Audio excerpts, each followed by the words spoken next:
अस्सलामुअलैकुम। खबर और तज्जिया में खुशामदीद। मैं सना कहवान। प्रोग्राम में मेरे साथ मुजम्मिल सरवरती साहब। मुजम्मिल साहब बहुत शुक्रिया।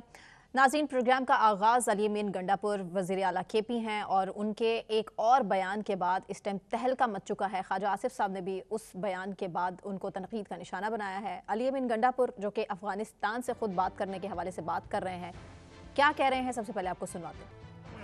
आपकी अपनी पॉलिसी है तो अपनी पॉलिसी अपने घर में रखो। जिस पॉलिसी की वजह से तुम्हें परवाह नहीं है और मेरे लोग मर रहे हैं, मैं खुद अफगानिस्तान से बात करूंगा, मैं बहसीयत सुबह बात करूंगा। मैं बता रहा हूं कि मैं बहसीयत सुबह वफद भेज के मुलाकात करूंगा, उनके साथ बैठ के बात करूंगा और वो बात करके इंशाल्लाह मसला मैं हल करूंगा।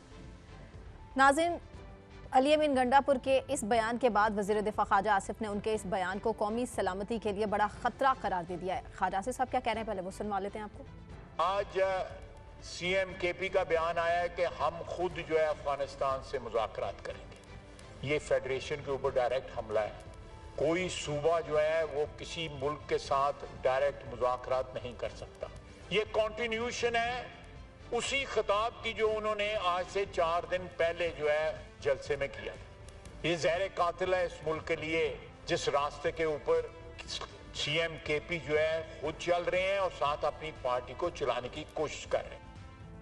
ज़हर कातिल है। अली अमीन गंडापुर की पहले तकरीर जलसे की थी और अब ये सूरत हाल है कि उन्होंने अफगानिस्तान का बयान देने के बाद अपने लिए और मुसीबत खड़ी कर ली है। देखें, एक निज़ाम हुकूमत है, उस निज़ाम हुकूमत में करेंसी जो पाकिस्तान की है वो वफाक के पास है, स्टेट बैंक।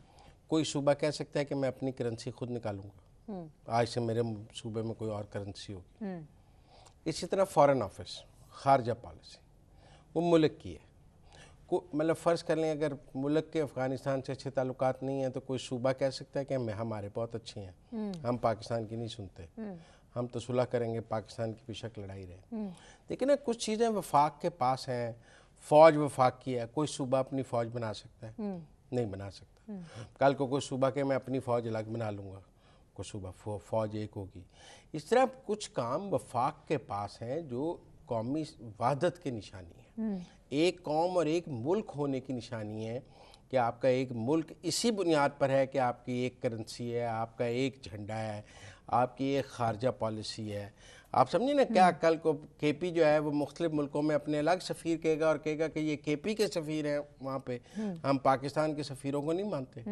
लेकिन सूबों के मसाइल एक जैसे नहीं। सो व्हाट, ये कोई बात सूबे पाकिस्तान, कोई पाकिस्तान की बात है। फ़र्ज़ कर लें अगर केपी चाहता है कि अफगानिस्तान के साथ स्मगलिंग खुली रहे और वो पाकिस्तान के लिए ठीक नहीं, तो फिर फैसला पाकिस्तान ने करना है या केपी ने करना है? आप बात समझिए ना। फ़र्ज़ कर लें इंटरनेशनल लेवल पे हमारे तालिबान के साथ अच्छे ताल्लुकात नहीं हैं, हमने उनकी हुकूमत को तस्लीम नहीं किया हुआ, केपी वाले कहते हैं हम तस्लीम कर लेते हैं तो हुकूमत तस्लीम कर लेंगे, वो वहाँ कौंसलेट खोल लेंगे तालिबान के। नहीं हो सकता। जो बात गंडापुर साहब ने की उसकी पाकिस्तान का आइन उन्हें इजाज़त नहीं देता। मतलब ये अलहदगी की निशानी है। जो बलूचिस्तान और केपी से खबरें पहले भी आ रहा था, एक प्रोपेगेंडा था। मतलब ये एक सीएम जो है वो कह रहा है कि मैं वफाक को नहीं मानता, मैं पाकिस्तान को नहीं मानता, क्योंकि जब आप वफाक को नहीं मानते आप पाकिस्तान को नहीं मानते। खुदा दहशतगर्दी सबसे बड़ा मसला है सर, जो भी है। देखें, मसाइल दहशतगर्दी अफगानिस्तान ने रोकनी है या पाकिस्तान की फ़ौज ने रोकनी है? ये जाकर क्या कहेंगे? वो कहेंगे यहाँ पे हमारे वाला निज़ाम आप लागू कर दें। वो तो ये कहते हैं जो निज़ाम अफगानिस्तान में है वो आप यहाँ पे भी लागू करें। एग्जैक्टली, फैसिलिटेट करें वैसे। वही तो ये कर देंगे। ये वहाँ ख़वातीन की सारी यूनिवर्सिटियाँ केपी में बंद कर देंगे, बच्चियों के स्कूल बंद कर देंगे। ये लड़कियाँ जो काम कर रही हैं केपी में सबको घर बिठा देंगे। क्या करेंगे? तालिबान के कहने पे समझाए ना। वो कहेंगे कि जी जो हमारे वाला इस्लाम है वो नाफज कर दें, और वो भी केपी में। अच्छा, वो ये नाफज कर देंगे, हो ही नहीं सकता। तो आप मेरी बात सुनिए। मेरे ख्याल में यहाँ तो सीएम केपी के को पाकिस्तान के आइन की कोई समझ नहीं है। उनको सीरियसली नहीं पता कि ये आइन, ये सूबाई मुख्तारी, खुद मुख्तारी, वफाक, उनकी डोमेन क्या है, आइन ने उन्हें क्या इख्तियारात दिए हैं और क्या नहीं दिए हैं, कख नहीं पता उन्हें। इससे मुझे ये लगा, टू बी वेरी फ्रैंक। देखिए, मैं आपको एक और बात बताऊँ, मतलब ये ऐसी है जैसे मतलब कल सिंध कोई और ऐलान करते, परसों पंजाब के जी हम तो ये पाकिस्तानी, ये इंडियन पंजाब के साथ अपना रास्ता खोलने लगे हैं, लड़ाई होगी, बाकियों की होगी, हमारी तो नहीं है। सिंध के हम खोलने लगे। देखिए सूबे अपने तौर पे इंडिपेंडेंटली कैसे ऑपरेट कर सकते हैं, ये एक पाकिस्तान है यहाँ, तो फिर ये इस मुल्क की का तस्वर ही ख़त्म हो जाएगा। जो बात गंडापुर कर रहे हैं, फिर ये एक मुल्क तो नहीं रहेगा, तो हर सूबा अलग मुल्क हो जाएगा। आप मेरी बात समझिए। जलसे के बाद गंडापुर साहब को बड़ी एक देखिए तनकीद जो भी का वो सामना बात कर था, रहे हैं, मैं आपको ये कह अभी रहा हूँ, उसकी गर्द नहीं देखिए जो भी वो बात कर हटी। रहे हैं, और अब एक और मसला, ये तो हो सकता है कि वफाकी हुकूमत कोई डेलीगेशन अफगानिस्तान भेजे, उसमें सीएम बलोच केपी साथ हो। लेकिन एक दौर में असफनयार वली भी एक डेलीगेशन में गए, फिर मौलाना फजलुर रहमान भी गए, तो वो वफाक की मर्जी से गए। हाँ जी। वफाक पाकिस्तान का जो सफ़ीर है काबुल में, वो उनको रिपोर्ट कर रहा था, उनको मिल रहा था, वो एम्बेसी में गए। ये जाएंगे और जाके पाकिस्तानी सफ़ीर इनको कहेगा मैं आपको जानता नहीं, तो ये वहाँ क्या करेंगे? पाकिस्तान ओन ही ना करे। लिहाजा मेरे ख्याल में गंडापुर साहब ने गलत बात की। जैसे इमरान खान साहब ने आज उनकी इस बात से कहा है ना, सहाफ़ियों के बारे में जो बात की है, उस दिन उन्होंने कहा था कि मैं डिफेंड करता हूँ, गंडापुर के साथ खड़ा हूँ, और आज जो उन्होंने कहा है कि उन्होंने जोश खिताबत में ज़्यादा बात बैरिस्टर गौहर ने भी सहाफ़ियों से माफी मांगी थी। अच्छा, अब मैं आपको एक और, आजकल बहुत खबरें हैं कि केपी में गवर्नर राज लगाया जा रहा है। हाँ जी। और इसके लिए जरदारी साहब बड़े नपीतुली सियासत भी कर रहे हैं। अच्छा, हो सकता है कि आने वाले टाइम में क्यों ऐसा ये हो बात जाए। हो रही है कि केपी में गवर्नर राज लगाया जाए? आप सीएम के पीके की गुफ्तगू देखें, देखिए इसके बाद वफाक वहाँ क्या करे। मतलब अगर एक सूबे का सीएम जो है वो वफाक पर हमले शुरू कर देगा, तो क्या हम सीएम को इस तरह, तो कोई भी सीएम किसी भी वक्त अलहदगी का ऐलान कर देगा तो हम उसके मोहताज हो जाएंगे कि जी वो सीएम ने चूंकि अलहदगी का ऐलान कर दिया, हम क्या करें? हम उस सीएम को गिरफ्तार करके जेल में ना डाल देंगे। अवाम कैसे रिएक्ट करेगी? हैं? अवाम को कैसे कंट्रोल करेंगे, रिएक्ट करेंगे? नहीं, अवाम क्या कहेगी कि ये पाकिस्तान तोड़ने की साजिश कर रहा था, तो बहुत ठीक कर रहा था। मेरा नहीं ख्याल इस ऐलान के साथ लोग होंगे। अब आप जो केपी असेंबली में करारदाद पास हुई है, वो कोई ठीक करारदाद है? मतलब क्या एक सूबा पाकिस्तान की फौज के खिलाफ इस तरह की करारदाद पास कर सकता है? आप देखिए, मौलाना साहब भी असेंबली में इसी तरह की बात करते हैं, इदारों को अपने हुदूद में रहकर काम करना चाहिए। मौलाना साहब इस हवाले से बात कर चुके हैं। बात देखें, पीपल्स किसी पार्टी का ने इंफरादी सतह पे बात करना और एक पार्लियामान से करारदाद पास होना, ये दो डिफरेंट बातें हैं, और वो भी हुकूमती अरकान का। आप मेरी बात समझें। तो मेरा ये ख्याल है कि जिस किस्म की गुफ्तगू सीएम केपी ने की है और जो केपी असेंबली से करारदाद पास हुई है, उसके बाद वफाक पाकिस्तान का ये मौक़िफ़ कि एक सूबे की हुकूमत वफाक पर हमला कर रही है और वफाक की अतात नहीं कर रही, वफाक के ताबे नहीं है, वहाँ गवर्नर राज लग जाए, वो वफाक से बगावत कर रही है, ये गलत नहीं है। आप बात समझें, मतलब आप समझें कि वो ये वफाक पाकिस्तान का, ये छोड़ें कि हुकूमत किसकी है। इस वक्त किसी की भी हुकूमत होती और एक सूबे का वज़ीर आला ये कर रहा होता, तो वो वज़ीर आज़म या वो सदर या वो आर्मी चीफ क्या कहें? वो कहें जी, वो तालियां बजाएं कि जी क्या खूबसूरत बात कर रहा है वज़ीर आला। चाहिए बेशक। अच्छा, आप मेरी बात समझे ना, उसकी तायीद तो नहीं कर, मैं ये कह रहा हूँ कि अगर बानी पीटीआई इमरान खान वज़ीर आज़म होते और किसी और जमात का वज़ीर आला किसी सूबे में होता और बगावत का ऐलान और वो ये तो ऐलान acceptable नहीं करता, था। तो इमरान खान का रद्द-ए-अमल क्या होता? वो आज हमें टीवी पे बता ना रहे होते कि पाकिस्तान टूट जाएगा अगर इस तरह की इजाज़त दी जाएगी। वो तो आर्टिकल 6 लगा रहे होते, वो कहते मैंने फौज से इसको गिरफ्तार करा देना है, वहाँ पे सबको असेंबली मुअत्तल कर देनी है, गवर्नर। तो इसलिए मेरे ख्याल में पाकिस्तान के आइन की खिलाफ वर्जी हो गई है केपी में। केपी की असेंबली ने और केपी के सीएम ने पाकिस्तान की आइनी हदूद को तोड़ दिया है, और ये तोड़ने के बाद उसके अपना वजूद एक सवालिया निशान है कि एक असेंबली जब आइन तोड़ दे और एक वज़ीर आला जब आइन से बगावत कर ले, तो वो दोनों अपने ओहदे पे कैसे रह सकते हैं? क्या वफाक ने अपनी रेट कायम रखनी है, हमने एक पाकिस्तान रखना है, या हम इन सूबों के हाथों में पाकिस्तान को हॉस्टेज कर देंगे? लग सकता है गवर्नर राज। मुझे देखें, वो आवाज़ दे रहे हैं गवर्नर राज को, आजा मेरे बेलिया, तेरा बड़ा इंतजार है। मुझे ऐसा लग रहा है कि पीटीआई की हुकूमत एक स्क्रिप्ट के तहत गवर्नर राज के लिए एक राह हमवार कर रही है। उन्होंने हुकूमत छोड़ने का फैसला किया है और गवर्नर राज की उनका ख्याल है कि गवर्नर राज लगा दिया जाए, क्योंकि वैसे तो आप समझिए 8 सितंबर से पहले केपी की और वफाक के ठीक ताल्लुकात थे, कोई कह सकता था केपी की हुकूमत को कोई ख़तरा है। लेकिन 4 ही दिन में वज़ीर आला केपी ने हालात गवर्नर राज तक ले आए। आप मेरी बात समझें, मैं 7 सितंबर तक तो केपी में गवर्नर राज की कोई बात नहीं थी। जो तकरीर उन्होंने 8 सितंबर को की और जो केपी असम्बली ने करारदाद पास की और जो कल उन्होंने बात की, उसके बाद तो ये सवाल पैदा हो गया ना कि क्या केपी की ये हुकूमत और पाकिस्तान इकट्ठे चल सकते हैं। लेकिन जो असम्बली से और वहीं से केपी से ही इतलात मौसूल हो रही थी कि कहीं ना कहीं बगावत हो जाएगी, पीटीआई के अंदर ही इख्तलाफ है, टूट फूट का शिकार है, वो खबर भी तो दम क्या तोड़ उस बगावत जो पीटीआई के अंदर इख्तलाफ था और पीटीआई केपी में जो टूट फूट थी और नजर आ रहा था कि हमारी वजीर आला खत्म हो जाएगा, उन्होंने जाते जाते बम को लात मार दिया कि चलो मैं नहीं तो पाकिस्तान तोड़ दूं। मतलब एक उनका फड्डा आतिफ खान से चल रहा था, एक वजीर ने उन पर करप्शन के इल्जाम लगा दिए और कह रहे थे 4 दफा केपी असम्बली का इजलास मुलतवी हो गया। और वजीर आला अपने लिए जो हलफनामे लेना चाह रहे थे वो हलफनामे अरकान दस्तखत नहीं कर रहे थे और गंडापुर की वजारत आला खतरे में थी। तो उन्होंने कहा मेरी वजारत आला तो खतरे में है, चलो मैं पाकिस्तान खतरे में डाल दूं, मैं पाकिस्तान के वजूद को ही खतरे में डाल दूं, मैं पाकिस्तान के वफाक के निज़ाम को ही तोड़ने के ऊपर चल पड़ूं, मैं अलहदा ही रियासत का ऐलान कर दूं। ये क्या मंतक है? मतलब आपके अगर अंदर कोई मसाइल थे तो उसके नतीजे में आप ये तो नहीं कर सकते जो आप कर रही हैं। और ये कौन से मुहब्बे वतन होने की निशानी है जो काम आप कर रही हैं? तो इसलिए मेरे ख्याल में जो करारदाद केपी असम्बली से पास हुई है और जो अफगानिस्तान के हवाले में आज तो बात की है, सीएम केपी के को इनके ऊपर माफी मांगनी चाहिए। ऐसा तो नहीं कल को चल पड़ेंगे अफगानिस्तान मुज़ाकरात के लिए भी? सर कैसे कर सकते हैं? वो पाकिस्तान से, उनको पता है सीएम के इख्तियार में बॉर्डर्स हैं, बॉर्डर पे फौज खड़ी है। सीएम केपी के इख्तियार में बॉर्डर्स हैं, सीएम केपी के इख्तियार में अफगानिस्तान के साथ ट्रेड के मामलात हैं, सीएम केपी के इख्तियार में यहाँ टीटीपी को सहूलतकारी देना है, क्यों फौज मौजूद नहीं है। वो क्या कह सकते हैं? रियासत मैक्सिमम क्या कर सकती है गवर्नर आज के साथ इनकी गिरफ्तारी? मुझे नहीं पता। देखिए ये जो इनकी गुफ्तगू है ये खिलाफ आइन है, इसको आइन प्रोटेक्शन तो नहीं देता इस गुफ्तगू को। और क्या एक वज़ीर आला इस तरह की गुफ्तगू कर सकता है?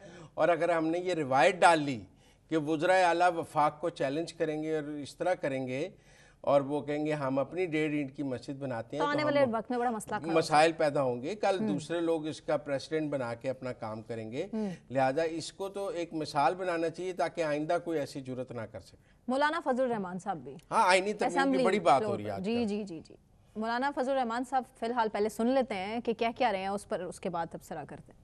कि पुलिस के बारे में मैंने कहा कि सूरज गुरूब होने से पहले वो थानों में महदूद हो जाते हैं, सारी रात सुबह तक मुसल्लह ग्रोहों के कब्जे में होती है, सड़कें उनके कब्जे में हैं, देहातें उनके कब्जे में हैं, लोगों के बैठकें उनके कब्जे में हैं। फौज कहाँ है? रियासत का तहफ़्फ़ुज़, फौज की जिम्मेदारी, फौज कहाँ है? अच्छा देखें, हालात बड़े खूबसूरत बयान किए मौलाना साहब ने असेंबली फ्लोर पर खड़े होकर। वो गंडापुर पर चार्जशीट कर रहे हैं। ये चार्जशीट गंडापुर पे है ना कि केपी की हुकूमत की रिट नहीं है और पुलिस रात को बाहर नहीं निकल सकती। इस वक्त लकी मरवत में पुलिस एहतजाज भी कर रही है, पुलिस का धरना भी है मुख्तलिफ जगह पे, और वहाँ केपी में अमन अमान के मसाइल भी हैं। तो ये जो गुफ्तगू है केपी के हालात के हवाले से, ये तो गंडापुर साहब के खिलाफ चार्जशीट है ना कि अमन अमान उनकी जिम्मेदारी है।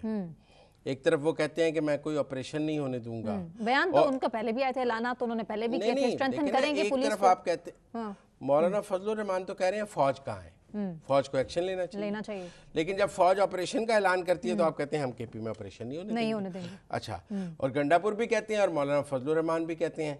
और आज जो है फौज को पुकार रहे हैं कौमी असेंबली में खड़े होकर के, जी वहाँ पुलिस चल नहीं सकती तो फौज कहाँ है, सड़कें उनके कब्जे में है तो फौज कहाँ है। आज पुकार रहे हैं कि फौज कहाँ है, फौज कहाँ है, फौज कहाँ है। और जब फौज कहती है कि हम वहाँ जाके हालात ठीक करने लगे हैं तो साथ ही सारे इकट्ठे होकर कहना शुरू कर देते हैं हम केपी में कोई फौजी ऑपरेशन नहीं होने देंगे।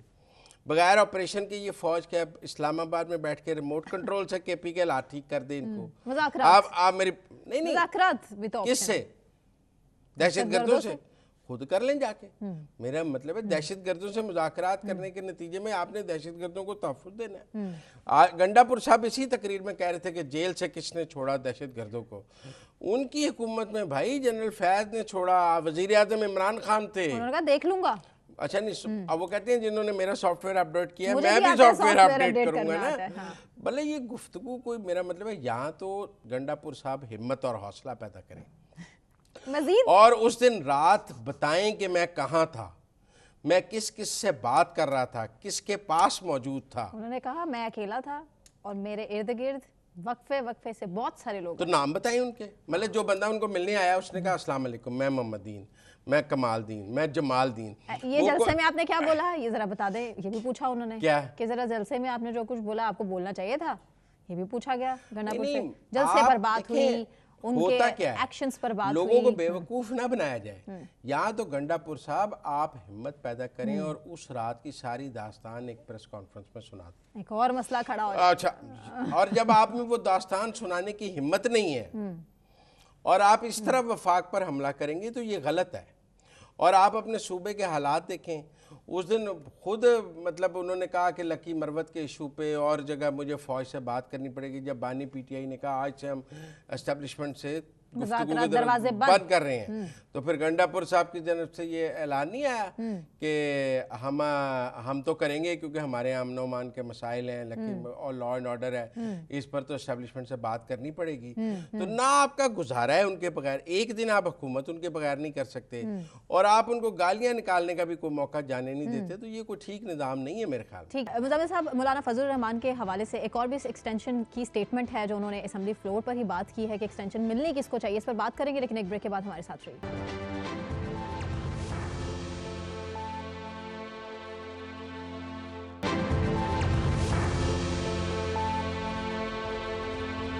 वेलकम बैक नाज़रीन। बात मौलाना फजल रहमान के हवाले से ही, जिन्होंने एक्सटेंशन के मामलात को क्लियर कर दिया है। अदलिया हो या फिर फौज, एक्सटेंशन नहीं होनी चाहिए। मौलाना फजल रहमान साहब क्या कह रहे हैं, सुनवाते हैं। हमारे यहाँ इदारे और इदारों के बड़े वो अपने एक्सटेंशन के लिए फिक्रमंद हैं, अपने इदारों की इस्लाह और तक़वियत के लिए फिक्रमंद नहीं है।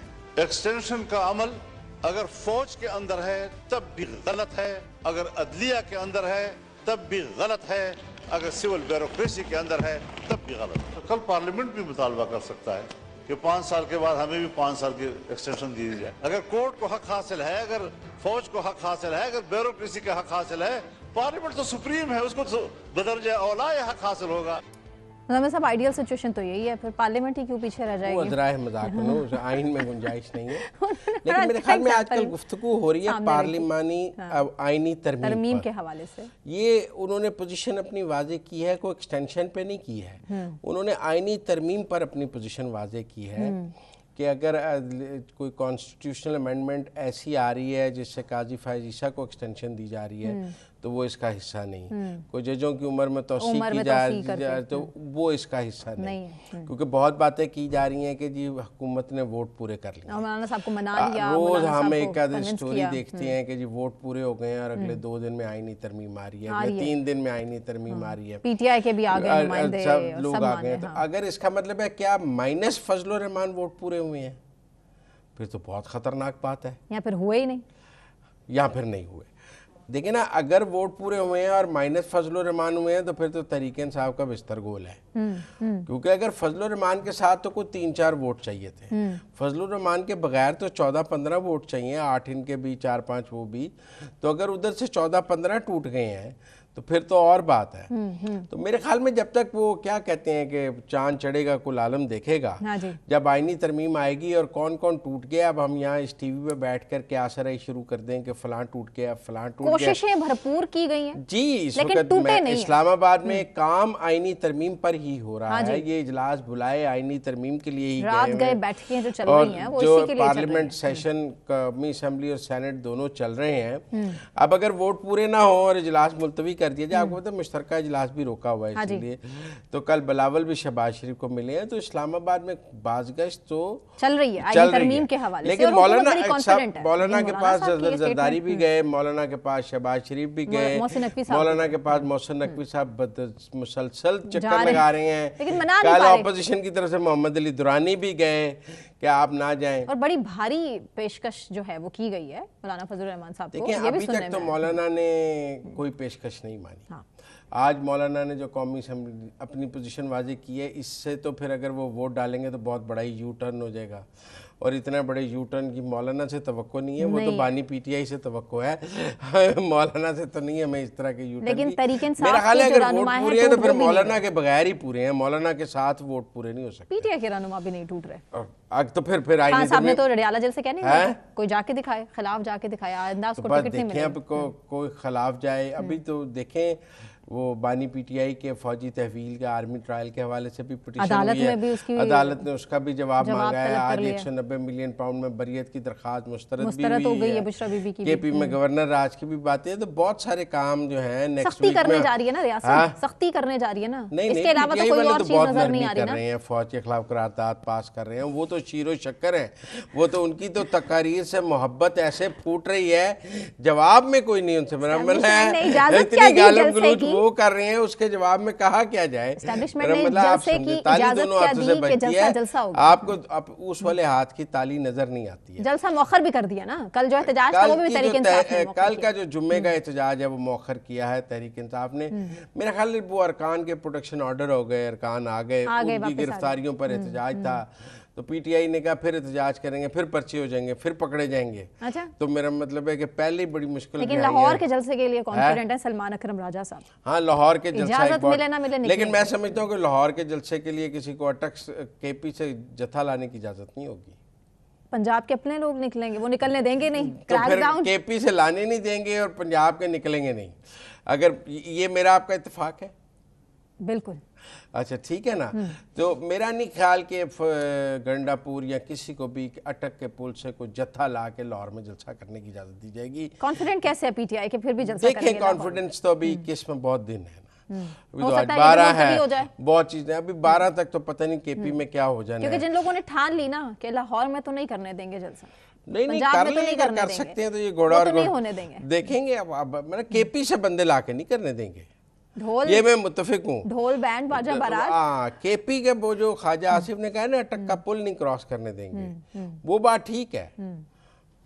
गंडापुर साहब भी अकेले ही आएंगे, मतलब ये नहीं है कि 500 गाड़ियों का काफिला लेके आएंगे। प्रोटोकॉल मिल जाएगा इनको आएंगे तो। हेलीकॉप्टर पे आए फिर एयरपोर्ट पे मिल जाएगा। तो मेरा मतलब बाई रोड तो मेरा ख्याल है उस दिन मोटरवेज बंद होंगी, नहीं आने दिया जाएगा। आज रहीम यार खां में ज़िमनी इंतखाब हो रहा है। हाँ जी, ओह, और इस हवाले से भी बात कर लेते हैं हमारे नुमाइंदे गुलाम हसन। किसके साथ? तो हम 2 मिनट बाद ले लेते हैं, फारग हो या चलो बात हार रही है पीटीआई, चलो हम खुद ही बात कर लेते हैं। चलो जी सर, बात चूंकि टाइम हमारे पास शॉर्ट है। NA 171 171 खानपुर में ज़िमनी इंतखाबात था, पोलिंग का वक्त ख़त्म हुआ, खैर आफियत से जो है वो पोलिंग हो गई और अब गिनती का अमल शुरू हो चुका है। तहरीक इंसाफ ने धांधली का इल्ज़ाम लगाना शुरू कर दिया है। यहाँ मुस्लिम लीग नून इलेक्शन नहीं लड़ रही, ये पीपल्स पार्टी के मखदूम ताहिर रशीद साहब लड़ रहे हैं, जो जीत रहे हैं। हाँ जी, और मार्जिन से जीत रहे हैं। पीपल्स पार्टी के NA 171 से जीते रहीम यार खां से, और पीटीआई के जो है वह कोई सख्त मुकाबला नहीं हुआ, हसन एक वन मुस्तफा साइडेड एडवोकेट है। मुकाबला हुआ है और पीपल्स पार्टी लंबी लीड से जीत रही है।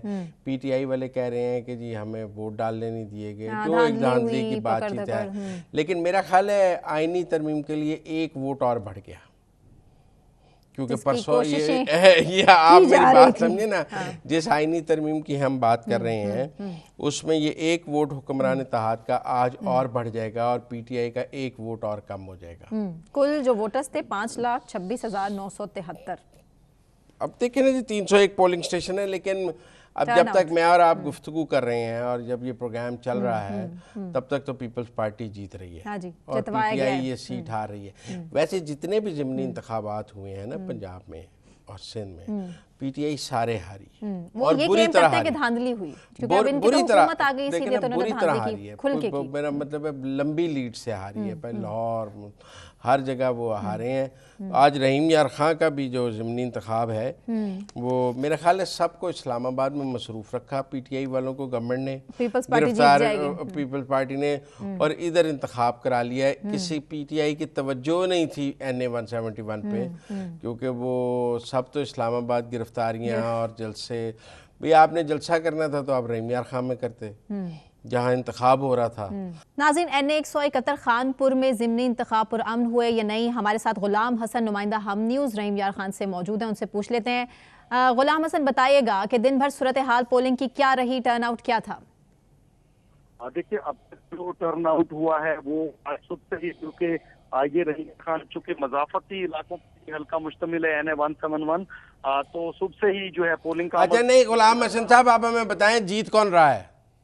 जी बिल्कुल, अब तक के जो गैर सरकारी नताइज हैं, 13 अब तक जो पोलिंग स्टेशन काउंट हो चुके हैं, उनमें जो है अब तक पीपल्स पार्टी के मखदूम ताहिर रशीदुद्दीन जो है वो 5,949 वोट लेकर जो है वो आगे हैं, और पीटीआई के हिमायत याफ्ता हसन मुस्तफा 2,731 वोट लेकर दूसरे नंबर। आपका अंदाजा क्या है कितनी लीड से ताहिर रशीद जीत जाएंगे? जो इस वक्त सूरत हाल नजर आ रही है, क्योंकि ये हल्का मखदूमों का आबाई हल्का है और वो बहुत अच्छा दराज से जो है इसी हल्के से वो जीतते आ रहे हैं, और ये जो सीट है ये पीपल्स पार्टी की सीट है, ये 171 की, और इसी से जो है वो जो उनको कामयाबी हमेशा हासिल हुई है। अब भी यही नजर आ रहा है कि ये जो मखदूम ताहिर रशीदुद्दीन ने अब तक सूरत हाल के मुताबिक 5,000 वोटों का जो है वो डिफरेंस है, मखदूम ताहिर रशीद आगे हैं, हसन मुस्तफा जो है। बहुत शुक्रिया गुलाम हसन साहब, बहुत शुक्रिया गुलाम जो हसन, बात आपने हम देख कर लिया। रहे थे कि ये सीट पीपल्स पार्टी पार्टी आसानी ही, से ताहिर निकाल रशीद लेगी, साहब। तो गुलाम हसन भी यही बात कर रहे हैं कि पीपल्स पार्टी ये सीट आसानी से निकाल लेगी और उनके पीटीआई ये सीट हार जाएगी। और बाकी लेकिन धांधली की आवाजें उठ गई हैं पीटीआई की तरफ वो तो जहाँ भी पीटीआई हारेगी वहाँ उठेंगी, क्योंकि बगैर कोई इलेक्शन अगर जहाँ पीटीआई हार जाए वो शफाफ हो ही नहीं सकता। आप मेरी बात समझे ना, नहीं ये तो तो धांधली है, नहीं होती, ये हमारे मुझे नहीं पाकिस्तान लगता, की मेरा मतलब है कि ये तारीख इस तरफ इशारा नहीं करती कि धांधली नहीं मैं नहीं समझता धांधली होती है, हुई है, क्योंकि कोई RTS नहीं बैठा, कुछ नहीं हुआ अभी तो ट्रांसपेरेंट नताइज पोलिंग स्टेशन से मिल रहे हैं सबको। वो क्या इल्जाम लगा रहे हैं? वो कह रहे हैं हमें वोट नहीं डालने दिए गए। आप बताएं, सारा दिन मीडिया वहाँ मौजूद था, अगर वोट ना डालने दिए जाते तो मीडिया रिपोर्ट कर देता ना। गुलाम हसन कहते हैं ना कि आज सारा दिन लोगों को वोट डालने से रोका गया है। हाँ जी। वो तो ये बात नहीं कह रहे। तो इसका मतलब है पोलिंग तो फेयर हुई है और नताइज पर वक्त सबके सामने आ रहे हैं। कोई ना RTS बैठ रहा है और ना ही मेरा मतलब है वो दूसरा सिस्टम बैठ रहा है। आईनी तरमीम की तैयारी पूरी हो गई है, एक वोट और बढ़ गया हुक्मरान जमात का ये NA 171 से। लेकिन मैं समझता हूँ कि जो अभी पॉलिटिकल लड़ाई जो है वो बहुत शदीद है। अगले हफ्ते जब मैं और आप शो करेंगे ना, अभी कल परसों तो शायद इस तरह नहीं, नेक्स्ट वीक तक मंजरनामा बहुत क्लियर हो जाएगा आईनी तरमीम के हवाले से भी, KP के, क्योंकि बहुत सारे लोग कह रहे हैं कि इस तरह आप KP की काजी फायज ईसा साहब, चीफ जस्टिस साहब ने भी क्लियर किया है साफी से गुफ्तगू गैर रस्मी करते हुए कि मैं इस हक में नहीं हूँ कि एक्सटेंशन जो है नहीं, वो असल में उसमें उनको एक्सटेंशन नहीं दी जा रही, वो चीफ जस्टिस लगाने का तरीकाकार तब्दील किया जा रहा है। कह रहे थे कम से कम मैं अपने हवाले से वो हाई मॉरल ग्राउंड पे 25 अक्टूबर को जाना चाहते हैं, लेकिन अगला चीफ जस्टिस कौन होगा वो लगाने का तरीकाकार आईनी तरमीम से बदला जा रहा है। और वो जो तरीकाकार बदल रहे हैं उसके तहत हुकूमत के पास चीफ जस्टिस लगाने के वसी इख्तियारात आ सकते हैं। उस आईनी तरमीम हो सकता है दीगर जजेस भी इस पर एतराज उठाएं, लेकिन तरमीम तो देखें जब आईनी हो जाएगी तो उस पर तो जजेस कोई कुछ नहीं कर सकता, कोई कुछ नहीं कर सकता। तो इसलिए अगर काजी फायज ईसा चले भी जाएं तो अगला चीफ जस्टिस कौन है, ये $1 मिलियन क्वेश्चन है। इसलिए गवर्नमेंट ने अभी तक मंसूर अली शाह साहब का नोटिफिकेशन नहीं किया। बिल्कुल ऐसा ही, और उनका नोटिफिकेशन ना करने का मतलब ये है कि गवर्नमेंट के पास कोई और स्ट्रेटजी है। ब्रेक लेते हैं जी, ब्रेक से वापस आने के बाद कंटिन्यू करेंगे, हमारे साथ रहिए।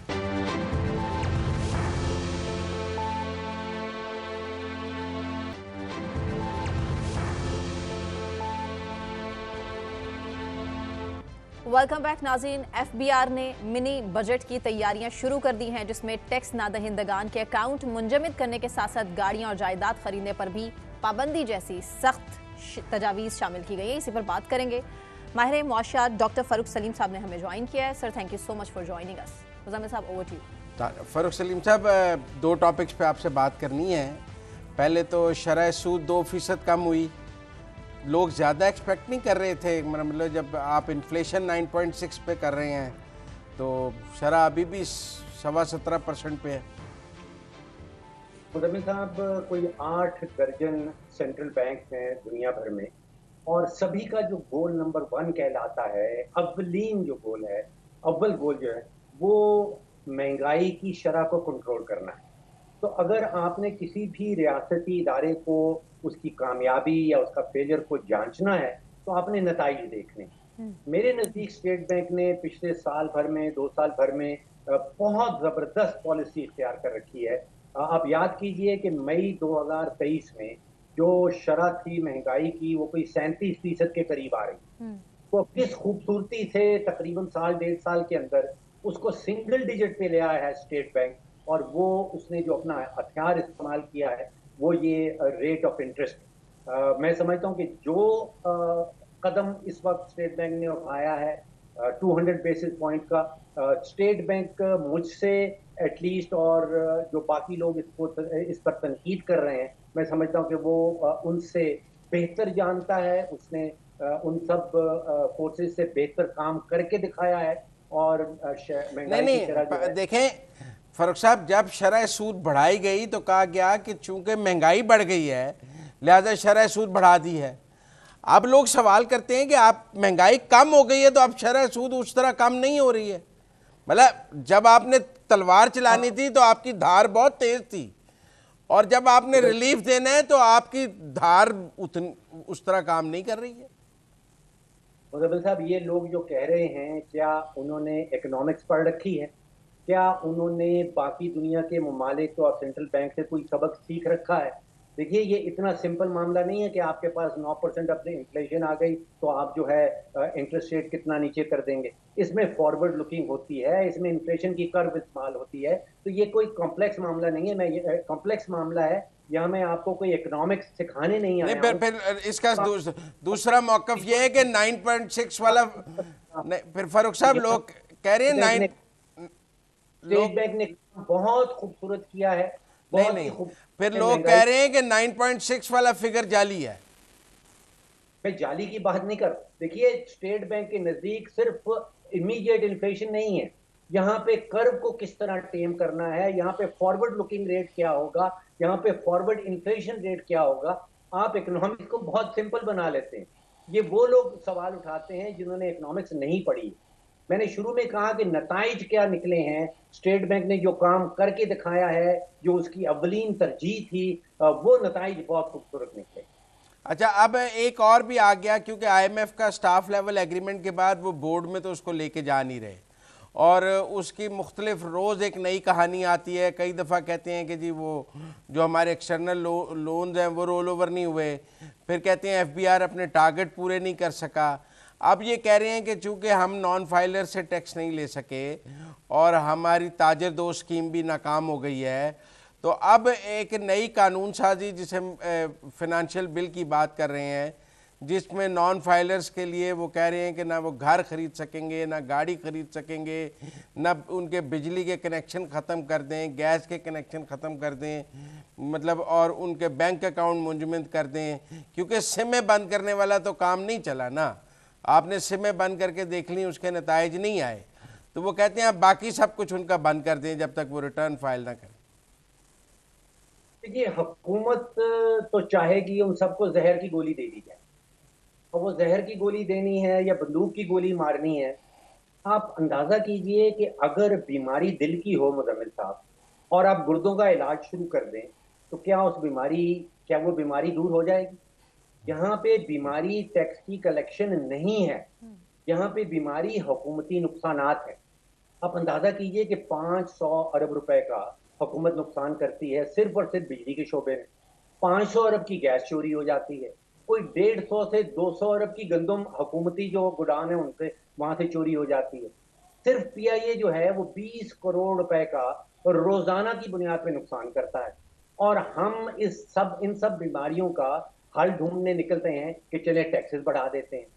यानी कि मुजम्मिल साहब पूरा महीना मेहनत करें और जब उनकी सैलरी सामने आए उसमें से आप टैक्स काटें और उस टैक्स को आप डबो दें पीआईए के नुकसान में या बिजली के शोबे के नुकसान। तो आप तो आप बात को डाइवर्ट कर रहे हैं। मैं तो टैक्स दे रहा हूं ना, मेरी सैलरी से कट गया। जो नहीं दे रहा उससे भी तो लेना है ना कि उसको पीआईए का नुकसान दिखाकर उसको टैक्स की माफ़ी दे देंगे, चूंकि पीआईए का नुकसान हो रहा है लिहाजा तुझसे हम टैक्स नहीं लेंगे। ये तो कोई दलील नहीं है आपकी कि चूंकि हमने पीआईए का नुकसान कर लिया है, हमारे यहाँ बिजली चोरी है, लिहाजा जो नॉन फाइलर्स हैं उनको कुछ ना कहें, उनको जहर की गोली ना दी जाए। आप तो बड़ा डिफेंड कर रहे हैं नॉन फाइलर्स को। मुजम्मिल साहब जरा आप हकायक की बात करें बजाय जज्बात। आप आज से कोई 11 साल पुराना 12 साल पुराना बजट निकाल के देख लें, वो मिनिस्ट्री ऑफ फाइनेंस की वेबसाइट पे आज भी लगा है। पाकिस्तानियों ने आज से 11 साल पहले 1500 अरब रुपए का टैक्स हुकूमती खजाने में जमा करवाया। पिछले साल हुकूमत खुद हमें बताती है कि पाकिस्तानियों ने 9400 अरब का टैक्स हुकूमत के खजाने में जमा करवाया। अगर जो आप कह रहे हैं वो सच है कि पाकिस्तानी टैक्स नहीं देते, तो फिर ये 1500 अरब से सिर्फ 10-11 सालों में 9500 अरब कैसे पहुंच गया? पाकिस्तानी टैक्स देते हैं, ये बयानिया बिल्कुल गलत है कि पाकिस्तानी टैक्स नहीं देते हैं। देखिए 50% पाकिस्तान की आबादी खवातीन है, उनकी जो लेबर फोर्स में पार्टिसिपेशन है वो 16 से 17% से ज्यादा नहीं।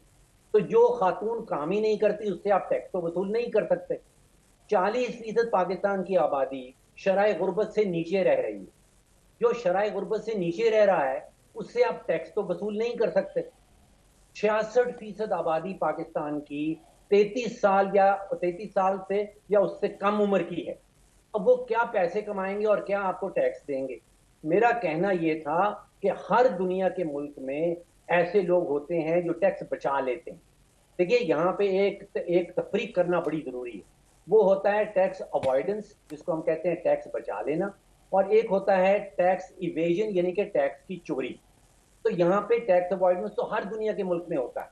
ये आपने कोई बहुत बड़ी नहीं, फारूक साहब हमारे यहाँ ट्रेडर 40 लाख है, 2.5 लाख रिटर्न देता है।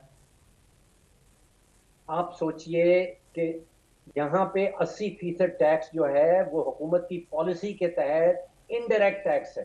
पाकिस्तान का हर बच्चा, बूढ़ा, मर्द और औरत टैक्स देता है। जिसके पास एक सिम है वो टैक्स देता है, जिसके घर में बिजली का बिल लगा है वो टैक्स देता है, जिसके घर में गैस का बिल लगा है वो टैक्स देता है, जो दूध का डब्बा खरीदता है वो टैक्स देता है। कौन सा पाकिस्तानी बच्चा, बूढ़ा, मर्द, औरत ऐसा है जो टैक्स नहीं देता? आप मुझे बता दीजिए। तो फिर आप कह रहे हैं ये जो नया मैयर है एफबीआर का, ये जो टैक्स बढ़ाने के लिए ये फजूल है, इसको ये रद्दी की टोकरी में फेंक दें। ये वही है कि बीमारी दिल की है और आप इलाज गुर्दों का करने चले। तो जो लोग रिटर्न नहीं फाइल करते वो बेशक ना करें। फारूक सलीम साहब ये बता रहे हैं कि अगर इस मुल्क में रिटर्न फाइल करने वालों की तादाद कम है तो कोई फिक्र की बात नहीं है, हम वो इनडायरेक्टली ले लेते हैं, लिहाजा हमें उनको रिटर्न फाइल करने पर मजबूर नहीं करना चाहिए। देखिए मुजम्मिल साहब, बांग्लादेश में जो टैक्स टू जीडीपी रेशो कहलाती है वो हमसे कम है, ईरान में वो हमसे कम है। यहाँ पे हुकूमती इखराजात और हुकूमती नुकसानात पे जब तक फोकस नहीं किया जाएगा, जब तक उनको नीचे नहीं लाया जाएगा, उस वक्त तक आप पाकिस्तानियों का टैक्स को छोड़ के उनका खून चूस लें तो ये हुकूमती इखराजात तेजी से बढ़ रहे हैं।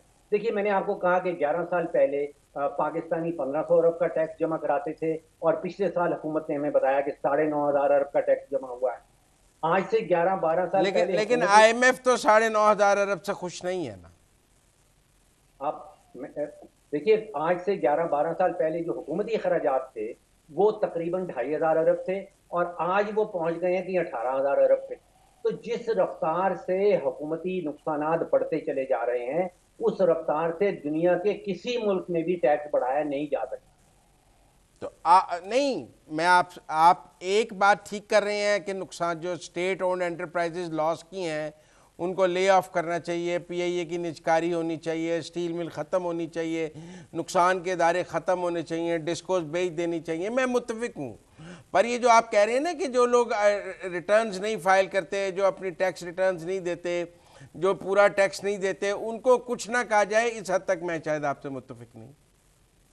आपने निशानदेही करनी है कि वो कौन से लोग। मैंने आपको बता दिया कि 40% आबादी तो शराय गुर्बत से नीचे रह रही है। क्या आपकी ये तवक्को है कि वो अपना टैक्स का गोशवारा जो है वो दायर करें FBR के पास? 50% खवातीन की आबादी है पाकिस्तान के अंदर, उनमें से तकरीबन 16% काम करती हैं, बाकी तो काम ही नहीं करती हैं। नहीं, आप ऐसे कर लें कि जिनके पास जिनके पास 5 मरले से बड़ा घर है शहरों में, उन सबको फाइलर होना चाहिए कि नहीं होना चाहिए? मुझे दुनिया का कोई मुल्क बता दें जो आपके असासों की बुनियाद के ऊपर टैक्स लगाता हो। आपने खुद से कहा कि उसका नाम है इनकम टैक्स, असासों से उसका कोई ताल्लुक नहीं। वो इनकम है तो उसने घर बनाया ना, गाड़ी खरीदी है। अगर किसी ने इस साल नई गाड़ी खरीदी है तो उसकी कोई आमदन है तो उसने इस साल गाड़ी खरीदी है ना। देखिए, अगर मुझे कोई चीज इनहेरिटेंस में मिल गई है तो मेरी इनकम तो नहीं चाहिए मुझे, तो वो भी उसको वो रिटर्न में एक्सप्लेन करेगा ना इनहेरिटेंस को। मैंने सवाल किया था कि दुनिया का कोई ऐसा मुल्क बताएं जो असासों की बुनियाद के ऊपर इनकम टैक्स लगा दे। ये आईनी नहीं है, ये गैर कानूनी काम। पर असासे आमदन से ही बनाए जाते हैं ना। फारूक सलीम साहब से इसका हल पूछ लेते हैं। नहीं, असासे आमदन से ही बनाए जाते हैं ना। कोई असासे अगर विरासती ना हो, अगर विरासती हैं तो एक्सप्लेन करने, वरना तो आमदन से ही बनाऊंगा ना। आमदन के ऊपर टैक्स लगाएं और सारी आमदन, देखिए आमदन का जो सोर्स है वो न्यूट्रल होना चाहिए। चाहे आपकी एग्रीकल्चर इनकम हो, चाहे आपकी रिटेल सेक्टर से इनकम हो, चाहे आपकी PTV टेलीविजन में काम करने से इनकम हो, सोर्स न्यूट्रल हो। इनकम टैक्स लगाएं, सोर्स न्यूट्रल करें, और साथ ही साथ जो इनडायरेक्ट टैक्सेशन है उसको कम से कम करें, जिसको हम कहते हैं फेयर टैक्सेशन। ये नहीं हो सकता कि आप 80% टैक्स जो है वो इनडायरेक्ट वसूल कर लें, चाहे वो पेट्रोल हो, चाहे वो सिम हो, चाहे वो दूध का डब्बा हो, और साथ ही इस चीज की भी तवक्को करें कि हमने डायरेक्ट टैक्स भी इकट्ठा करना है। टोटल टैक्स, आप जितना टैक्स का बोझ मईशत। चले, मैं आपसे मुत्तफिक हूँ। आखिरी सवाल, मेरे पास टाइम नहीं है। पहले डायरेक्ट टैक्सेशन को ठीक करें या पहले इनडायरेक्ट टैक्सेशन को खत्म करें? सबसे पहले हुकूमती जो इसको अंग्रेजी में कहते हैं सीक्वेंसिंग ऑफ रिफॉर्म, यानी कि आपने पहले इस्लाह कौन सी लानी है।